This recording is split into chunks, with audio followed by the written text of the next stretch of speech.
Hi, I'm Michelle. Hi, I'm Tara. Welcome to our podcast, Books and Beyond. So, on this episode, we caught up with Sahitya Akademi Yuva Puraskar winner Manu Pillai, who is 29 years old and who has also written 3 critically acclaimed books. Wow, that's a mouthful. Like, it just gives me complex, Tara. Really. So, we really wanted to talk to him because we wanted to find out how has he written all these amazing historical books so fast. Yeah, and like, why history? And why female characters? Like, as a male writer, why did female characters appeal to him? So we really wanted to know, how he manages being a full-time writer. And I really wanted to know what influences his perspective on history. So here's Manu.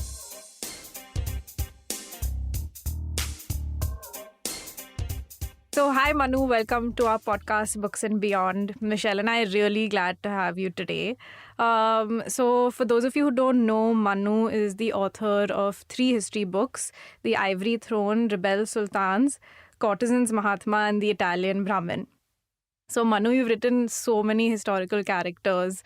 So Michelle and I are wondering, who is your favorite historical character? And it doesn't have to be somebody you've written about and it doesn't have to be Indian. But if it is, that's also cool. I don't think I have one favorite as such, but it's usually thematic. It's usually these very interesting women who've sort of fallen through these cracks, not because of any other reason, but the fact that men just haven't been looking at them. So if you look at the third book, there's a number of interesting women in that. So there's this one colorful lady called Begum Samru, who begins life as a dancing girl in Delhi, in a brothel really. And then somewhere along the way, she meets this German mercenary who's much older than her. Becomes not his wife officially, but sort of like a partner. When he dies, she actually sort of edges out his son and his legitimate wife and takes over the army, commands the loyalties of the troops, becomes this head of a large mercenary army, converts to Christianity for some reason to sort of carve out her own space.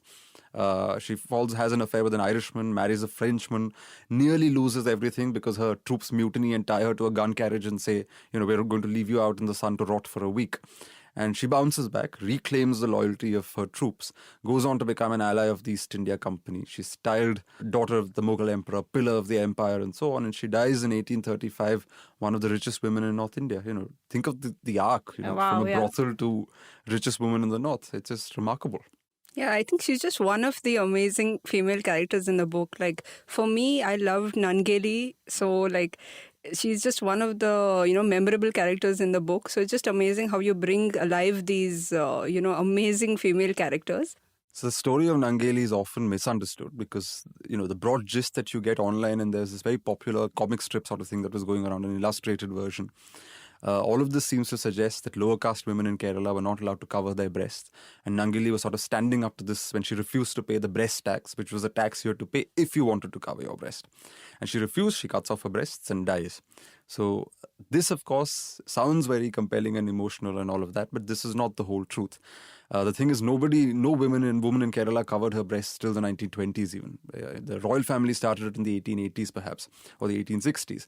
But the first Brahmin woman to wear a blouse was excommunicated for indecency because wearing a blouse was considered indecent.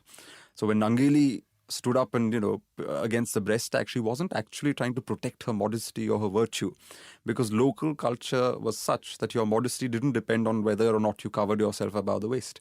Everybody was uniformly topless. It was just the way it was. Nangeli was standing up to a caste-based tax. So basically all lower caste people had to pay a poll tax, and it was called for men talakaram, which is head tax, and for women, just to distinguish them by their gender, it was called molakaram or breast tax, 2 different rates.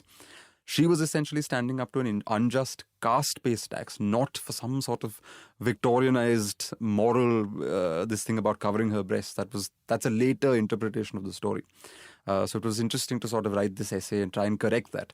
But even now, on online, etc., most people buy into the other story because for them, the very notion that women walked about topless is somehow wrong. Like, it can't have been proper. But the fact is, it was how everybody moved around. My own great-great-grandmother, etc., all of them walked around uniformly topless. Yeah, that's something that we never think about today. Yeah, exactly. There are photographs, there are photographs of these grand aristocratic families in Kerala, group photos, where you have mothers and sisters and sons and brothers, all of them uniformly topless, sitting together in a row and, posing for pictures. After the British come, they start influencing this culture. So if you go in southern Kerala, they start tying a thing around their torso, which is a form called Metagata, for upper caste women. As you go further to the north, you look at paintings of the princesses of the Cochin royal family. When they appear before, say, a European painter, because of his European sensibilities, they'll take a piece of cloth and simply hold it like that against their chest. They're not actually covering it. It's very loosely held. There's a very famous Raja Ravi Verma painting. If you Google it, it's actually miscatalogued. It's called The Reluctant Princess. But that shows a woman in this pose. She's simply holding a cloth loosely against her chest. And that's just how, people were. So, something that's really fascinating to me and Michelle is, and it made me think about that when you're recounting all these stories, is the variety of stories that you've incorporated into all your 3 books and the numerous facts that are, and even when you're speaking, all the stories that you know. So how do you uncover all these treasures and how do you do your research? The interesting thing is the stories are there. It's just that they don't necessarily make it to public consciousness because, these stories tend to languish in the seminar circuit. They tend to languish in archives and so on. And, once you start digging in the right places, you're going to be surprised by the kind of stories you come up with. In my case, now I've become a full-time writer. This is what I do. I spend all my time when I'm working, going through a research cycle, which for me, the last big research cycle was 2017 till the end of 2018. It was literally 10 hours a day in the library. And this is where I'm constantly sort of piling up information. I'm not writing, I'm not doing anything else. All I'm doing is systematically culling sources and archival material for the stories. And then, ideally next year, after a gap of 2 years, that is, I will sit down and actually start digesting the research and writing the research into book form. So, the more you spend time in archives, the more you start looking at wider sources. As I said, we are this old-fashioned notion that history is all material that's written in records. It is lopsided. You get an elite view of history written by elite classes that were literate. You don't get a complete view of history. So increasingly now, to understand something that resembles the truth, something that resembles the overall picture, you need to look at the records, which is one part of the puzzle. You need to look at art. You need to look at architecture. You need to look at literature. Right. So now that you've, told us about the rigorous research that you do, how do you, retain all of that, Manu? Like, we have really poor memories and we really want to know, how do you retain it? Like, seriously. The thing is, I don't look at it through dates and events. It's more, what is history at the end of the day? The way we are taught, it's 5 battles, 5 empires, 5 kings, and 5 other things, 5 dates, important dates. Think of who made history. It was men and women. It was human beings who made history. So history is also their stories. It is also human experience. You start looking at history not necessarily as an affair featuring dates, as an affair featuring battles and kings and empires, but start looking at it as human stories. And human beings always connect with other human beings. Why is it that gossip magazines do so well? Why is it that gossip transmits so well? Because human beings have a natural inborn appetite for the story of other human beings. Which means if you start looking at history through the eyes of the men and women who made history, history comes alive in a completely different way. It becomes something that registers much more comfortably in your brain because there are parallels you can draw with yourself. Absolutely. Like, I could connect with the characters and the way you have written it, it's very accessible. I think that's what you do really well in your books, is that you make all these characters come alive. And some of the interesting facts that you include are very fascinating for readers.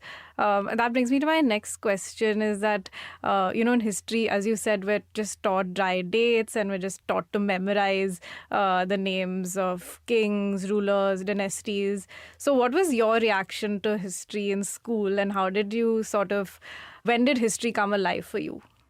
I sympathize with history textbooks who write textbooks for school children because, as I've said before on other platforms, they're given an order from above saying, write a textbook, History of India, in 50 pages or 100 pages. How on earth do you encapsulate so many thousands of years with so many layers and so many complexities and so many stories into 50 or 100 pages? You reduce it to the dry bones, you reduce it to these 5 dates, and you're like, okay, fine, this is Indian history, which is why kids don't develop an interest in Indian history. In my case, it was originally, I think, a sort of jolt I got between what I was seeing in my textbook and what I was hearing from my own family. So I grew up in Pune, which is, in Maharashtra. And in our history textbooks, there were these chapters about how widow remarriage was this great social reform, a wonderful, amazing thing, etc. And then during the summers, we'd go to Kerala. And, I discovered that in the 1880s, I had a great-great-grandmother who was a divorcee and twice married. Oh, so wow. Widowhood for her was not a concept. And then I realized that widowhood was something that affected only a microscopic fraction of society, the Brahmins and a few upper caste groups. For matrilineal Malayalis, my great-great-grandmother was this chaste woman, Sanskrit, and she had her prayers and all of that. But she had 2 husbands because that was the morality yeah, that's there. amazing. It's like perfectly mind-blowing. normal. Perfectly normal over there. That got me thinking, saying, why is it that I'm learning one thing here, whereas here I'm seeing in my own family something completely different? There are all these women who, I mean, far from being, afflicted widows, there's a great-great-great-grandmother who sort of tamed an elephant and was a rather furious, wow. she had a rather furious temper. There was this great love story with this, her daughter, my great-great-grandmother. My great-great-grandfather was also once married before. He abandoned his first wife and son when he saw my great-great-grandmother and thought he wanted her property, and she was beautiful. These stories, their kids again, all of them, the oldest son had 4 marriages and each of them ended very easily. All you had to do was send the lady back to her house and that was it. Wow. And the woman had equal right to sort of terminate a marriage. That's why I suppose there is a historical link to the fact that Kerala still has India's highest divorce rate because culturally that, women yeah, don't necessarily take rubbish from their husbands. There isn't that much of a taboo attached to breaking up a marriage and moving on because there are historical links and there is a tradition that way. So learning about this at the age of 12 or 13, for example, really got me interested in understanding these stories. So it started with the stories of my own family, my own ancestors. That led me to the history of the region. That led me to the history of Travancore, which was the overall princely state in which my family and my ancestors lived. And that led to the first book, The Ivory Throne. Oh, Wow, yeah. We just loved listening to, stories like about your family and the way you discovered, these alternate narratives. So we were curious whether, you had readers or writers in the family because when was your first exposure to books? Was it in school? Was it through family? So this is the irony, my paternal grandfather, my father came from a very poor family. My paternal grandfather was illiterate. In a 99% literate state, he was an illiterate farmer. Wow. And my father had to really struggle to get out. And then I was born when he was 40, so I never knew all of this. He was pretty established when I was born. But we always heard stories of how he had to sit under a street lamp and study and things like that. Mother's side was slightly different because mother's father was a big reader and he spoke, clipped English and he'd been abroad and things like that. So he would give us another exposure. So for me, on my father's side, I have cousins who are rickshawalas, who are electricians, interesting, yeah. things like that. You're exposed to a ground reality that is very interesting. For a writer, it's really magnificent to be able to observe that side, in your own family. And on the other side, you have a slightly more elite sort of establishment. It's like the best of both worlds, I would say. Yeah, I mean, I think I'm grateful in a way, but therefore I don't take my privilege, for example, too lightly because I've seen my own first cousins who live a very different life. And you have insight into lives of various people. And you don't therefore take anything you get for granted. People make a big hoo-ha about, lately they've been making a big hoo-ha about, you also said 3 books before 30 or something. And We were going to ask you that. But that's the thing, right? My father, apparently, after he passed away, one of my cousins came and he said, you have no idea, when your father was 16, 17, those people had a shop there. And all the goods came wrapped up in newspapers. And he couldn't afford newspapers. So he would go there, pull off the packaging paper, flatten that out on the floor and read that in order to get the news. And this was outdated news, months old sometimes. Which is why, I'm not going to, when people say 3 books, it's because, my grandfather was illiterate. My father had to read like that. So I'm obviously not going to squander an opportunity to sit and do the writing, which I have the privilege and the capacity to do. Becoming a full-time writer is not easy, but, I've created a position for myself. So I'm not going to let time go waste because there are other people before me have, in that sense, suffered. It's so great that you're self-aware of that. Yeah, like a lot of people are not quite aware of the privileges that they have. Yeah, and what a rich history you have within your family. It's very, very fascinating. Yeah, I mean, I think everybody's families, start looking at your own grandparents, for example. We are almost conditioned to think of people as grandmother, grandfather, mother, father, but they're also individuals in their own right. They're also people who had their own stories. Because we ascribe these family relations and we expect them to behave in a certain way, we sometimes blind ourselves to the fact that they had very human feelings as well. So my mother was once very scandalized when I said, have you ever had an affair? Because I just wanted to know out of curiosity. And she said, these are hardly conversations you open with your mother over tea. But anyway, so, but actually it's interesting because even I ask such questions to my parents and I think now they're used to it because they're I think writers just ask such weird questions. Yeah, we love the gossip. You're interested in character. You're interested in humanity. Stories, you're interested in human beings. What are you not telling me? Correct. And, we draw a moral judgment from history, from life in general. Life becomes a much richer place. So coming back to the 3 books before 30, we had to ask, it is a considerable feat given the amount of research that you've done in these books. So what is your writing routine like? I must sort of qualify this with something, which is that each book is sort of tailored with a different style to begin with in terms of the writing. The first book is 700 pages, much more in-depth, it moves more slowly, etc. The third book is far more racy, and no essays more than 4 or 5 pages. It's considerably lighter than my earlier book. Yeah. So, the amount of time it takes to write each also therefore varies. The first one took 6 years to write. The second one was essays written over 2.5, 3 years. So, the nature of research for each of these varies. Because the first one was 6 years, it was me immersed in archives in 3 continents, in America, in London, and in India. And, of course, in the third book, it's a collection of essays. So a lot of it is from secondary sources. These are not stories I go in depth into. I just identify the best texts academically that exist and sort of bridge that with a mass audience. Some material even in the third book is archival. So the sections on Savarkar, for example, the 2 essays that I found in the archives. This curious, funny little essay he once wrote about how the king of Nepal should be the emperor of India.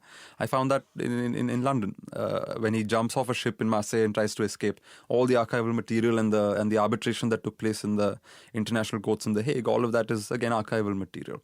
Some is Telugu literature, which I can't read Telugu. I can do Marathi, Malayalam, Hindi, but I can't do Telugu.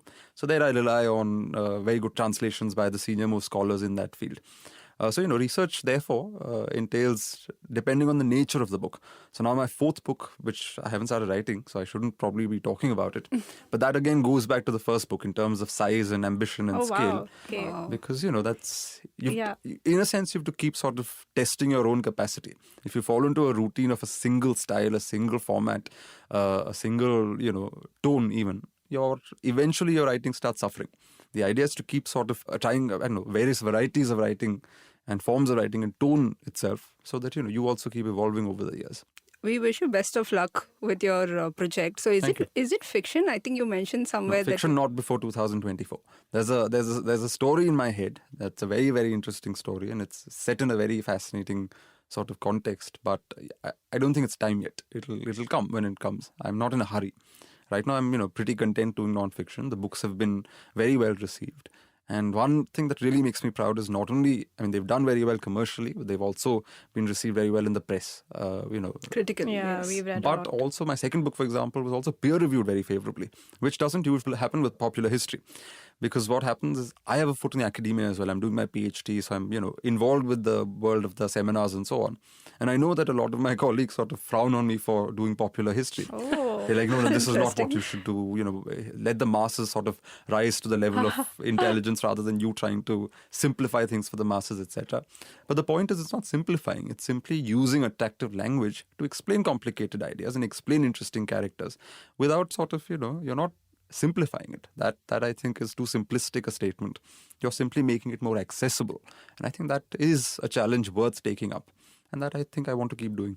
So are you at liberty to discuss what the 4th book is about? I'm slightly superstitious, which is that, till something is done, I should never talk about it. Fair enough. Because, so why sort of, count your chicken before the eggs have hatched, etc., etc. So, when the time is right, probably 2021. We read that, Michelle mentioned, that you first started writing with fiction. Yeah. So now that, you're so immersed in your non-fiction projects, do you sometimes write fiction on the side? I do. So this novel I mentioned, there are bits and pieces that I've already written. You get an idea, you want to put it down on paper. It may not be great in that particular first draft, but it's there so that I don't forget. I can come back to it, revisit it, improve it, etc. So when an idea or a notion comes, you immediately put it down. But right now is not when I'm actually going into that as a full-time plan. That will come 2024, as I said. Yeah, and what We you are me- waiting to read it. Yeah, and what you mentioned earlier about it being accessible, I think like you make an effort to, bring a live history to the common reader. So I was telling Tara about how, I hated maths in school, but then the way the teacher, it all depends on the way the teacher teaches it. Yeah. So I think as a writer, you do I think take it quite seriously to make it quite simple to the audience, which I think is brilliant. And, that's why if you look at the books, not the third one because it's essays and I've only given sources, but the first 2 books are extremely rich with footnotes and lots of material in the notes alone. The idea is that so you've read the accessible, well-written, whatever, that section, you've read the story as it were. But then if you're interested in a more academic sense into actually going into one or two facets of this in great detail, everything is footnoted. Everything has, annotations that are really going to guide you to, picking up those academic books or going directly into the primary sources, into the archives where I found the material, so that you yourself can develop your interest. That is the idea also. It's not light in the sense that, as I said, you don't compromise ever on the research. So I'm in a way proud that the first book has 104 pages of notes because, Wow. Yeah. that is a contribution in its own right. Putting that much archival material in one place is, to me, it's an interesting way of doing it, which is the prose is accessible, but the sources are still maintained in a very academic sense. And I really like the way that you include humor in your books. What was the line that... So there's a line in your current book where Annadurai, I think, mentions he says that, then the national word of India should... this is when Gandhiji says the Yes. national language should be Hindi because Hindi is spoken by a majority. Yes, and he says how the national bird then should be the, the crow and not the peacock. Yeah, by that logic. Yeah, so it was really funny. So, we wanted to know, how do you, do you consciously add a humorous tone or, so that you to look neutralize? for facts like that. The thing is, there is plenty of humor in the past. The past is not a humorless sort of horizon. There's lots of humor. There are people who are just... You take a character like Jahangir. Parvati Sharma has done a wonderful biography of Jahangir. And you'd think normally a Mughal emperor sitting on his peacock throne, giving out decrees and orders, etc. Jahangir was a man of intense curiosity. Once the English ambassador got him 2 dogs and he was so impressed with these dogs, far from letting them run around in court, he had palanquins assigned to these dogs. Oh my gosh. Men would walk around with fly whisks and escorted these dogs in palanquins around the court. Eccentric man. Another time, someone brought him a zebra as a present, and he was convinced the zebra was a horse with paint on it.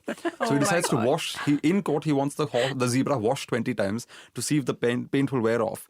Only when the zebra refuses to change colors does he say, okay, fine, this is a different animal. It's not a painted horse. Oh my God, that's so funny. You'll never forget facts like that. He's traveling at one time and he sees a snake eating a rabbit or something. And he stops his entire sort of retinue and entourage and he says, let's watch this. And of course, the snake is suddenly bewildered at being watched by 500 people. So it stops eating the rabbit. And Jahangir says, no, stuff the rabbit into the snake's mouth. I want to see how this happens. And I think both animals end up dying in the process. So, and he maintained a diary. He's written a diary which is sparkling with wit and humor and eccentricity. So where can lay people get access It's to called that? the Jahangirnama. It's been translated into English. Read the Babarnama. Babarnama is even more honest. At one point, I think Babar discusses his love for this sort of teenage boy he sees in a market somewhere. And he becomes obsessed with this boy that he's met. There's great candor. There is frankness. These are human beings. Yeah. So it's really, brave of you, Manu, that you are quite liberal in your tone. And I think it comes naturally to you, to bring women in the front in all your stories. So, we were wondering if you had any fear of backlash, from the extremists. And if there has been backlash, how have you dealt with it? Yeah. There are different stages. So, for example, there's plenty of trolling on Twitter that happens. But the thing is, I never engage. There are some people who sort of enjoy that sort of attention and they will sort of reply back in sort of sardonic words and, very direct, blunt words, etc. But I think that is damaging because trolls essentially want attention. If you keep responding to that, it just clouds you in under a lot of negativity, but also it gives them the attention they want. So my policy is simple, don't respond. The fact is, are these people ever going to go and pick up a book and read? No, they're not. So they're not even my audience. My audience is still going to go and pick up and read a book because the book reading audience is not a trolling audience. So why should I waste my energy on critics who are not readers? You're trying to convince people who are readers. You're trying to bring more people into reading, focus on them. That's such a more constructive thing to do. In other ways, I've even been sent a defamation notice once. Oh my God. But, you don't buckle under this sort of pressure for the simple reason that, if you're not going to defend your work, who else is? Plus, because I'm very solid, I say it sounds immodest, but because I'm solid with my research, you can't really scare me like that because everything is footnoted. Yeah. You say, how dare you say this? And I was like, Right. hold on, I'm not saying it. This particular document here or this particular reference here is what is saying it. So go sue whoever wrote that, not me. So, you just need to be a little balanced, not get carried away either with praise or with the negativity, and then you'll sort of manage. A balanced mind, yeah. Yeah. So what kind of response have your books gotten from audiences? Do you think younger people are picking up your books? I think they are because, again, with the first book, that's now 3.5 years old, So that book, 700 pages, and we're in, I think, 16th print, and it's Oh, sold wow. well over 33,000 copies or something like that in 3 years. Congratulations. Which is, by Yeah. Indian standards, this is a very It's small huge. market. Some of the biggest writers don't sell more than 50,000, 60,000 copies. Yeah. For me, it's not the numbers. What is interesting is that I was a non-entity, a completely unknown writer when the book came out. The subject, Travancore, was unheard of. My protagonist was unheard of. The book was 700 pages. On the face of it, everything was against the book. Who's going to go and pick up a book about an obscure character by an obscure writer that is ultra heavy? But the very fact that people did and that it became a commercial success was, I think, for me, enough proof that people are picking up books and people are reading. And often these are very young people. It's not, the old reader. Everywhere I go, my most active social media platform is my Instagram. And who's on Instagram? Much younger people. Because, I think it's... That's quite heartening to hear. Yeah, and I'm not pessimistic. There are Yeah. people who say reading is fading, etc. It's rubbish. I mean, Indian publishing is booming. Yeah, exactly. And Indian non-fiction is booming. Fiction is much more competitive, but non-fiction is really building up in this country. Yeah, actually, we wanted to ask you because when you started out, you were quite young. So, what were the challenges you faced, like when you were, pitching your work to publishers? Okay, so this again, my ex-boss in the House of Lords had this saying where he said, success is where hard work meets good luck. Because luck plays a big role in these things, and you should never underestimate Absolutely. that. You can never take all the credit for these things because sometimes it's just sheer timing or sheer luck. So one of the reasons, for example, for the success of my first book is also that nobody had written a book set in Kerala for many decades, an accessible book like that. So now anytime you go on Amazon or Flipkart or whatever, and you search for a Kerala book, the first thing that pops up is mine. So it's filled a space, which was purely a matter of timing. If someone else had done a Kerala book around then, I wouldn't have had that sort of cornering of that space. So timing plays a big role. Luck also plays a big role. I realized that the only person I ever emailed was the editor at HarperCollins who published the book. And that was Karthika. a cold call. Yeah, out of the blue. So what I did was I assumed that as an editor and as the senior editor in that company, she's probably being bombarded with manuscripts daily. So I said, look, I'm just going to send her 6 pages, this opening 6 pages of the book. I wrote a sort of consciously well-crafted email. And most interestingly, I think I sent it at 2 o'clock in the morning so that when she woke up in the morning, it would be top of her inbox. Strategic. So I then went to bed around 3 or something and woke up around 10:30, and she had already replied by then. And she said, I like these 6 pages, send me the manuscript. And, and when you're a first writer, you also keep your sort of expectations realistic. So I wasn't expecting the moon or whatever. It was very sort of sober-minded. I said, look, my only condition is this should be published within a year, within 11 months. And she agreed to that. I said, everything else is, debate, is negotiable. I'm not That's amazing. caught up on these nitty-gritties, because the idea is to get that first book published by a publisher who has distribution strength, who has brand value. And then, it becomes easier after that. And it does become easier after that. Right. How do you think success has changed you, or has it?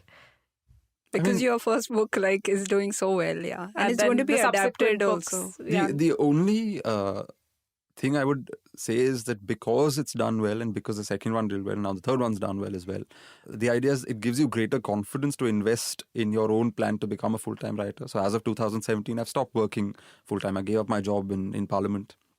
Of course, I've got my PhD going on in London, so that is in its own way a job.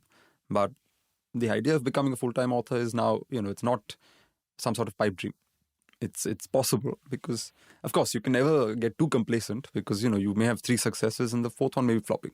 So, the thing is, you can't ever rest and think that, now you're sort of set. You just have to plan well. You just have to invest whatever money you make well so that, you're sort of secure. And once that basic security comes, your life becomes slightly more easy.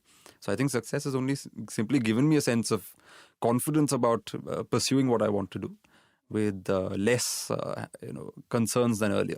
Right. To keep and- going, yeah. Yeah. And do you think the mindset is changing in India? Because, we were talking the other day of how writing is still considered a hobby and it's very difficult for people to accept it. Like, when they ask you what you do, when you say you write, they say, no, what do you actually do? Yeah. Like, do you face that kind of... Not anymore. I think now that, the books have done well and some awards, etc. have come my way, etc., Right. etc. So now people take it a little more seriously. But still, you get the odd email, including 2 days ago, saying, oh, we're releasing this collection of something. Will you contribute an essay? And I was like, no, this is my bread and butter. Like, you pay me, I will write for you, but I'm not For going sure, to yeah. Exactly. contribute free stuff.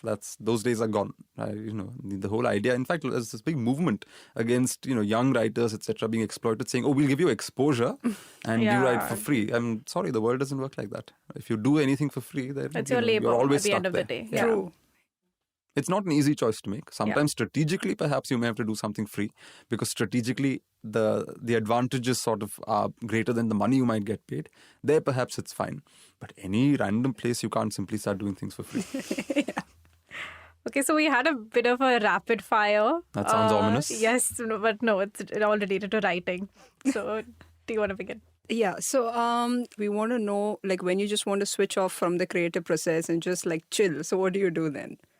I travel, I think. That's what happens, yeah. But usually, see, travel also ends up with writing. So recently I went to Baroda to look at the art collection at the Baroda Palace, and at the palace itself.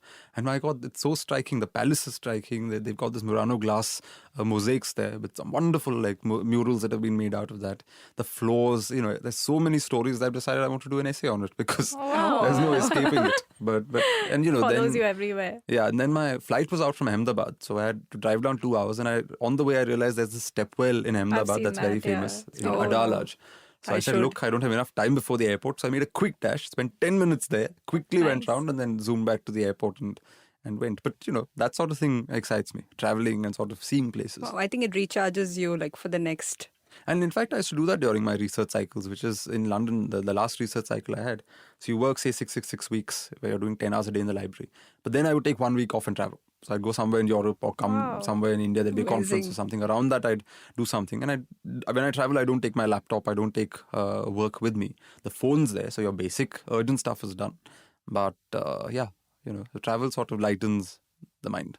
This is not very rapid. But, Okay, so where do you write, and are there any particular places that you write at? No, not really. I'm not very romantic about these things. When I was doing my first book, I had this thing where I moved to Goa for about 3 months thinking, I will sit in Goa and write, etc.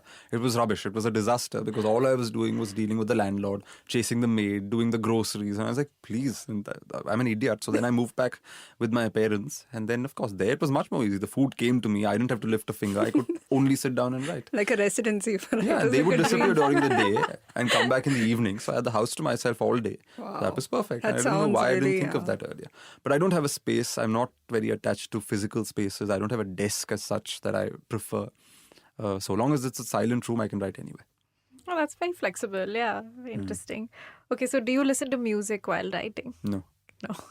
Okay, so like, which are the top 3 books that just, if anyone asks you, please recommend like 3 books to us, which would they be? I would always recommend P.G. Wodehouse, because it sort of Nice, brightened up my childhood.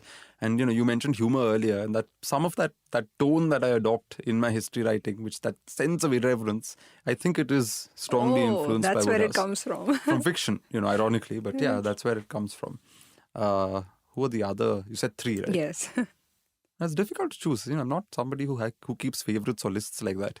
Okay, so any recently that you read that you really liked? I liked Amrita Mahale's Milk Teas. Oh, we This read was a that. wonderful Yeah, novel. we really enjoyed Yeah, that. we And loved it. I loved it for one principal reason, which is that this is a time when increasingly a lot of writers of fiction feel like they must be the voice of the generation. Sort of, there's a sword hanging over your head that you have to somehow like communicate this I encapsulate this generation's angst and all of that.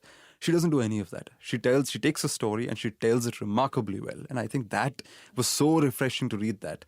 And it covers a period which also coincided with my childhood. So there was that nostalgia value. There was also the idea that this was a story that was told really well. And I really enjoyed that book for that reason. Yeah. Yes, I think talking about the nostalgia, like we had a question, like, are you planning a contemporary book anytime? Like for me, I think the 1990s was such a fascinating period, with the change in technology, and we have seen it. So are you planning to anytime write about the 1990s? No, I don't think so. I don't see anything at the moment. You don't know in the future, because my next 2-3 projects, I have a sense in my head of what I want to do. The next one's definitely history. After that, there may be one more and then the novel. But as of now, novel may take precedence and then I'll go back to history. But let's see. There's no contemporary book planned. Not at the moment. Cool. Yeah, very interesting. Also, Yeah. the contemporary at the moment is pretty ugly. I don't want to talk about it. So your column is still it's Still happening. It's been 3 years. Okay. Yeah. It's a weekly column for 3 years. That's Yeah. a little Yeah. bit of a challenge. Yeah, Because so- for me, it's a double issue, right? Which is that I can't use anything for the column which is meant for my book, because then I'll end up repeating myself. So I have to find something each week that is not connected to my Keep book. finding something And new still, all the time. Still Yeah. new and interesting. So there's that. Yeah, that's amazing. So you're Yeah. finding new things to write about, working on Right. your current projects, and then It goes back to what I said earlier, right? Which is that when you choose to become a full-time writer, you really can't squander any of your time. there are so many uncertainties in future. Right now, the running is good. Right now, things are going well. But in future, you can never guarantee it. So when you have the opportunity, when the world is giving you attention, instead of sort of merely basking in the glory and the sunlight, you sort of make the most of it. You don't drop the ball at that time. I You really can't like that get philosophy. complacent. Yeah, and I think our listeners can just learn a lot from this because you sound very mature and self-aware of everything. Yeah, I mean- and also very humble. So No, I think hardworking is, Yeah, is the hardworking, general right. principle Yeah. for life because Yeah. you don't know till when you can do it. You don't know when you'll get hit by a bus or something. So Yeah. whatever. Let's just do what we and if can you while have we the can. privilege of doing what you Yeah. enjoy Why and doing not? well at Yes. it, yeah, that's amazing. Yeah. Okay, thank you so Yeah. much for being here. Thank you It for was having very me. interesting, I very look forward to insightful. hearing this online now. Yes. Yeah, it was great talking to you, Manu. Thank you. I loved finding out about his family, Tara, especially how he doesn't take his privilege for granted and he's so hardworking. It was a great conversation, and I'm super excited for our next guest. I can't believe we're going to be talking to Lisa Ray. I'm a big fan. We both are, and her book is one of the best memoirs that we've ever read. So we're really excited to find out more about Lisa Ray, the writer. Hope you guys enjoyed our conversation, and if you have any feedback, please do reach out to us. We are at Bound India on Facebook, Insta, and Twitter.